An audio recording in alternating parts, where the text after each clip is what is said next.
그들이 겟세마네라 한 곳에 이르매 예수께서 제자들에게 이르시되 내가 기도할 동안에 너희는 여기 앉아 있으라 하시고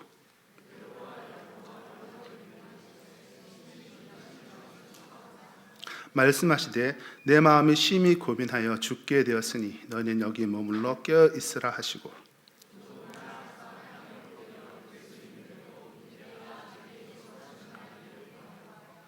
이르시되 아빠 아버지여 아버지께는 모든 것이 가능하오니 이 잔을 내게서 옮기시옵소서. 그러나 나의 원대로 마시옵고 아버지의 원대로 하옵소서 하시고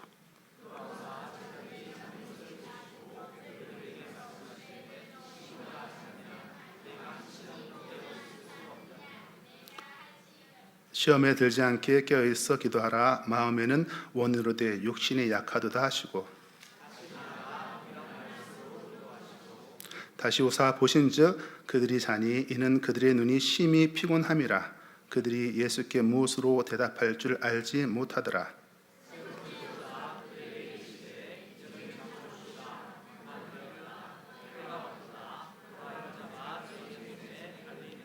같이 읽습니다. 일어나라 함께 가자. 보라 나를 파는 자가 가까이 왔느니라. 오늘 이 본문의 말씀은 예수님께서 이제 가장 공생애의 중요한 사역을 앞두고 있었던 사건을 기록했습니다. 제자들과 마지막 만찬을 하시고 이제 예수님은 제자들과 함께 다시 겟세마네라 하는 곳으로 가셨습니다. 그리고 이 겟세마네에서 예수님은 공생애 중 가장 중요한 그 십자가 사역을 준비하시며 하나님 앞에 홀로 서시는 장면입니다. 이렇게 인생의 가장 중요한 일을 앞두고 예수님께서 찾으신 그 겟세마네, 그곳은 과연 어떤 곳인가요? 우선 겟세마네는 예수님께서 하나님과 1대1로 독대한 이 만남의 장소입니다. 겟세마네는 감람산에 있는 곳입니다. 예수님께서 늘 습관을 따라서 가셨던 곳이기도 합니다. 겟세마네는 특별히 기름을 짜는 곳이라는 의미를 가지고 있습니다. 감람산은 올리브 산이라고도 하는데 올리브가 많이 있어서 올리브 기름을 짜는 그런 곳이 바로 겟세마네였다는 것입니다. 누가복음의 이 같은 기사를 보니까 예수님께서 습관을 따라 감람산에 가셨다라고 기록되어 있는 것을 봅니다. 새벽 미명에 또 사역을 마치고 밤 늦은 시간에 힘이 들어도 그리고 사역이 너무 많아서 지칠 때에도 하나님을 만나기 위해서 가셨던 그곳이 바로 감람산 겟세마네였던 곳입니다. 예수님께서는 그곳에서 하나님과 1대1로 교제하셨습니다. 하나님과 온전히 시간을 보내셨던 것입니다.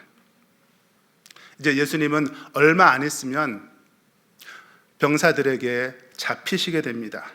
그리고 십자가에 못 박히시게 됩니다.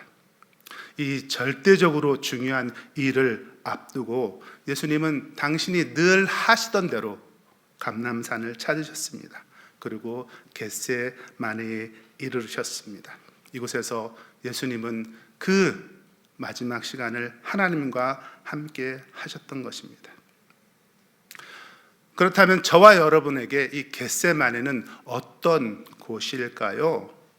하나님과 1대1로 만나는 그 만남의 장소, 우리가 조용한 시간을 보내고 콰이트 타임하고 매일 성경하는 그런 장소일 수 있습니다. 그것이 가정이든 그것이 직장이든 그것이 교회이든 그것이 바로 겟세마네입니다. 오늘 이 수요 기도의 장소가 또한 겟세마네가 될 수 있습니다. 금요 기도에도 겟세마네의 현장입니다. 새벽 기도는 어떻습니까? 또 우리가 드리는 주일 예배는 어떻습니까? 어떤 시간이든 간에 우리가 하나님을 만날 수 있는 그곳, 그리고 하나님과 둘이 만나서 깊은 교제를 할 수 있는 곳, 우리의 마음을 털어놓고 하나님으로부터 위로를 받을 수 있는 그런 곳, 그곳이 바로 겟세마네인 것입니다.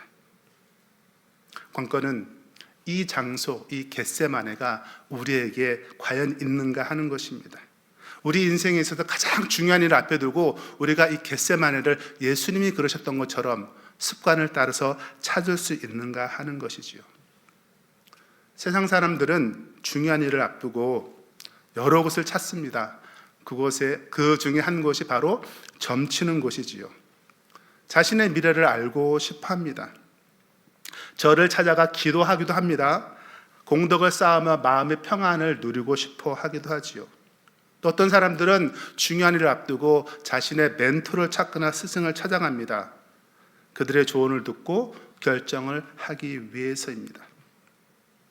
그러나 또 어떤 사람들은 누구를 찾아가야 될지, 어디를 가야 될지를 몰라서 우왕좌왕하는 이들도 있습니다. 그러나 저와 여러분은 그 중요한 일을 앞두고 찾아야 할 곳이 있습니다. 바로 하나님을 찾아가는 것입니다. 왜냐하면 시편 46편 1절에 보면 이렇게 쓰여 있습니다. 하나님은 우리의 피난처시요 힘이시요 환난 중에 만난 큰 도움이시라. 우리가 찾아야 할 곳, 바로 하나님이 계신 곳 아니겠습니까? 인생의 고비 앞에서 주변의 환경이나 상황을 보는 것이 아니라, 우리 주변에 있는 사람을 주목하고 바라볼 것이 아니라, 또 세상 방법을 동원해서 그 문제를 해결해 나갈 것이 아니라, 바로 조용히 하나님이 계시는 그곳, 그곳이 어디인지, 그것이 교회이든 가정이든 직장이든 예배의 공간이든 장소이든 기도의 처소이든 상관없이 그곳에 나가서 하나님을 만날 수 있는 것, 그것이 바로 우리의 겟세마네입니다.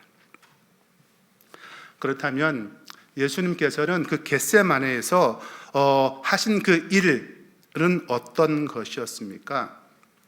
겟세마네에서 예수님은 하나님 앞에 자신을 내려놓으셨습니다. 자신의 생각과 고집을 내려놓는 곳, 그것이 바로 겟세마네입니다. 그리고 대신에 하나님의 뜻으로 나를 채우는 곳입니다. 이제 36절을 보면 아빠 아버지여, 아버지께는 모든 것이 가능하오니 이 잔을 내게서 옮기시옵소서. 그러나 나의 원대로 마옵시고 아버지의 원대로 하시옵소서. 이것이 어떻게 가능했겠습니까? 예수님에게는 이것이 어떻게 가능했을까요? 그 비밀은 바로 하나님이 내 삶의 주인 되심을 인정할 때 가능합니다. 예수님은 하나님의 보내심을 받은 독생자, 이 땅에 오신 구세주입니다. 그분은 철저히 하나님이 하시는 일을 대신하셨던 분이십니다. 하나님의 뜻을 우선해서 이루고자 하셨던 분입니다. 따라서 이것이 가능한 것, 나의 생각과 고집을 내려놓고 하나님의 뜻으로 나를 채우는 것이 가능한 것은 바로 하나님의 뜻을 내 뜻에 우선해서 하겠다는 그러한 마음이 있을 때입니다. 하지만 이것은 우리에게 종종 딜레마로 다가옵니다.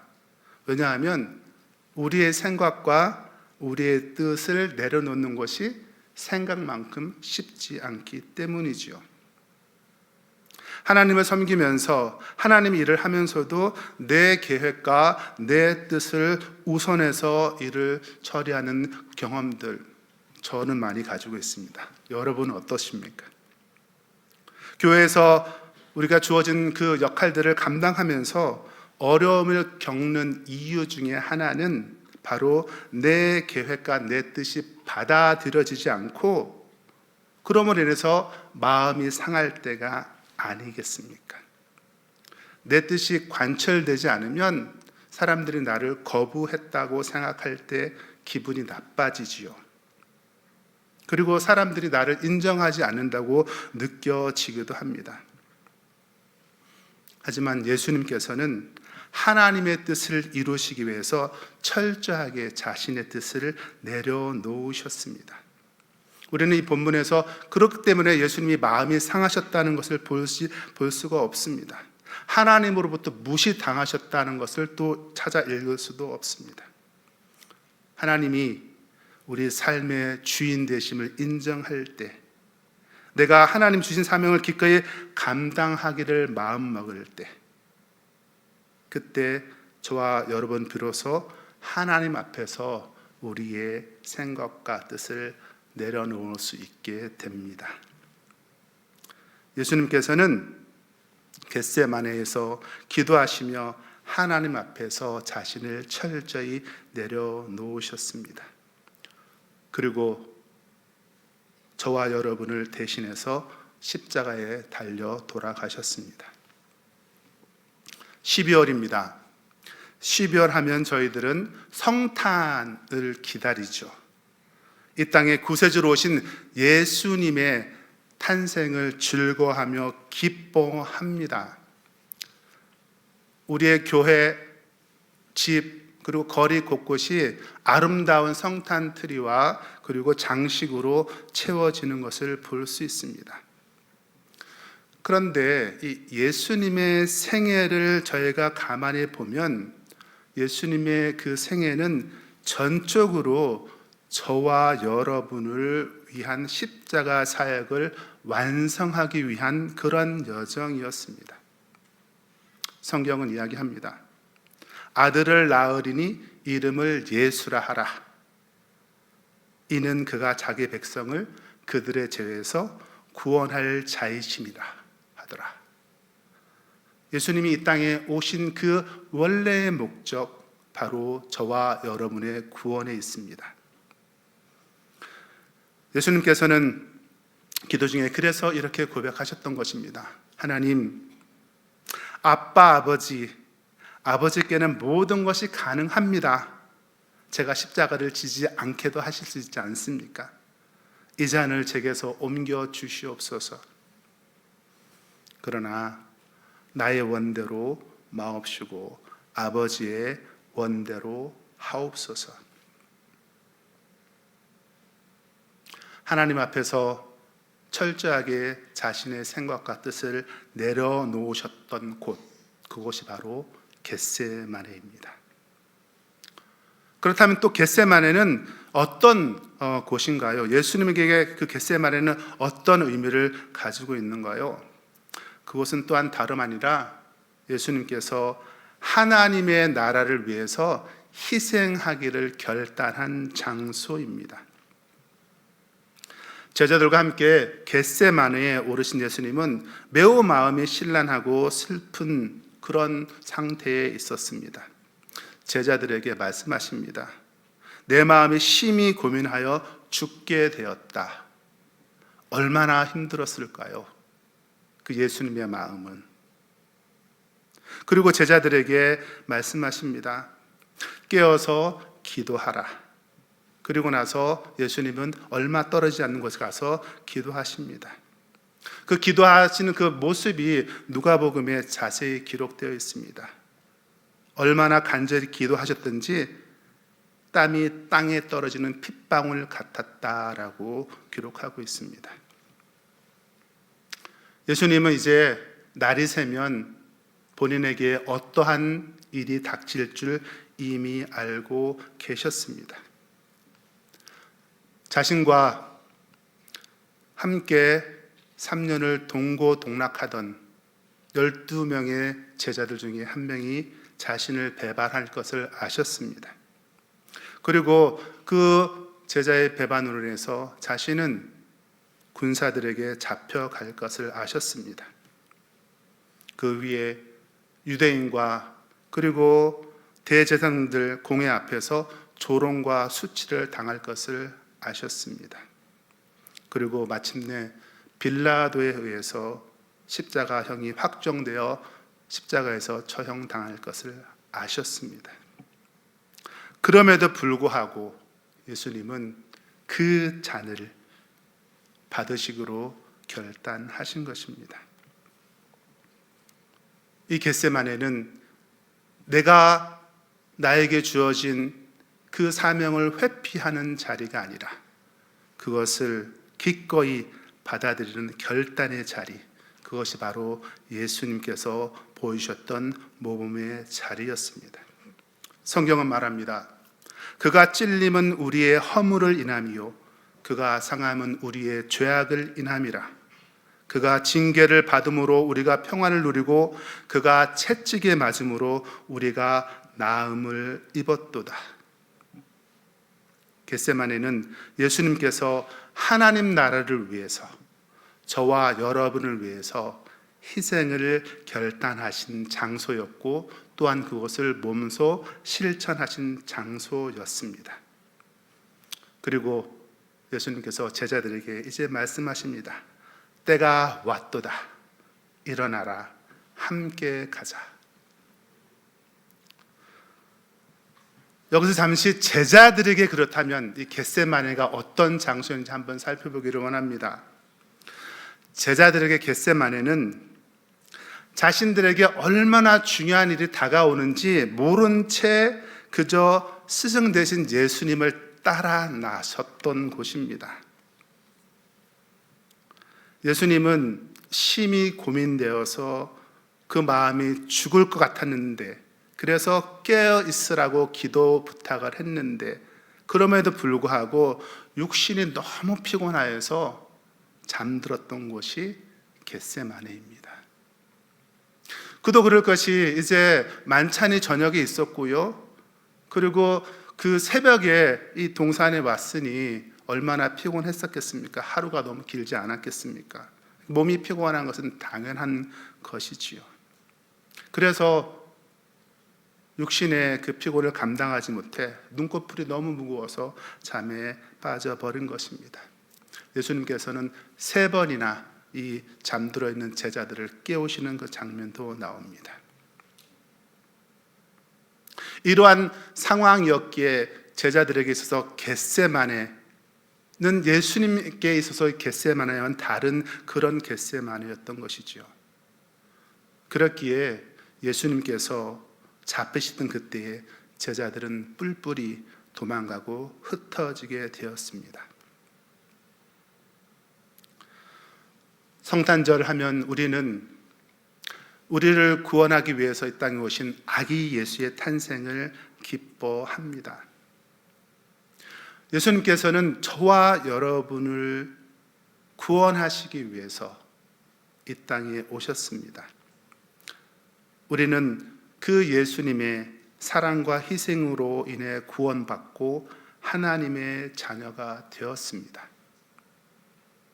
오늘 읽은 이 본문의 그 내용, 겟세마네 사건은 성탄을 앞두고 구원받은 하나님의 자녀로서 저와 여러분들이 인생의 중요한 결정을 앞에 두고 어떻게 행동하고 반응해야 되는지를 보여준 그러한 내용입니다. 저와 여러분에게 겟세마네는 예수님께서 그러셨던 것처럼 하나님과 1대1로 만나는 곳입니다. 그분의 임재 안에 들어가는 곳이 바로 겟세마네입니다.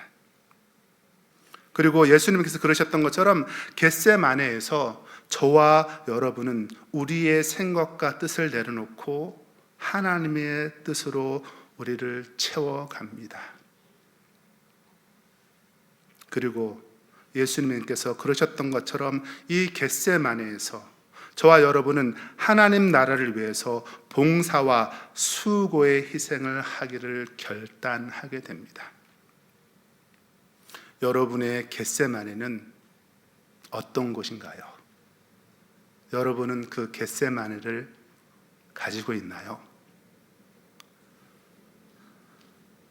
우리가 이 모든 것, 겟세마네에서의 그 하나님과의 1대1 만남과 우리의 생각과 뜻을 내려놓고 하나님 나라를 위해서 희생하기를 결단할 수 있는 그 모든 것을 가능하게 하는 것이 하나 있습니다. 그것은 바로 우리의 시선을 하나님께 고정시키는 것입니다. 우리가 우리 주변의 환경과 우리 주변의 그 상황들에 초점을 두는 것이 아니라 우리를 바라보고 우리를 힘들게 하는 그 사람들을 바라보는 것이 아니라 우리의 시선을 하나님께 고정할 때 그 모든 것이 가능하게 되는 것이지요.